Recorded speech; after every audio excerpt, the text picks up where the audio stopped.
আজকে রান্না করব আমার হাজবেন্ডের খুবই পছন্দের একটা রান্না, সেটা হচ্ছে শুটকি ভাজি। আমার হাজবেন্ড শুটকি খেতে খুবই পছন্দ করে, মানে আমাদের বাসায় হচ্ছে মাছ মাংস তো দূরে থাক, মানে এক পদ শুটকি না হলে আমার হাজবেন্ডের খাওয়াই হয় না।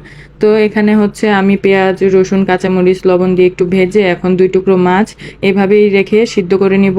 কারণ শুটকি মাছের মধ্যে যারা মাছ খায় না তারা কিন্তু শুটকির আসল মজাটাই বুঝে না, আমি মনে করি। এখানে আমি হলুদ মরিচ ধনে দিয়ে ভালোভাবে এখন মশলাটা কষিয়ে নিব। আর যে মাছ 2 টুকরো দিয়েছিলাম সেগুলো একদম ভেঙে মিশিয়ে নিব মশলার সাথে। তারপর এখানে আমি বাঁশপাতা চেপা শুটকিটা দিয়ে দিচ্ছি। আমার কাছে মানে পুঁটি মাছের যে শুটকিটা হয় সেটার স্মেলটা ভালো লাগে না, এজন্য আমি অলওয়েজ এই শুটকিটাই খাই বাসায়। এখন হচ্ছে আমি শুটকি মাছের যে ঢেকে দিয়েছিলাম একটু সিদ্ধ হয়ে আসছে, তারপর এখন কাঁটাগুলো ছাড়িয়ে নিব।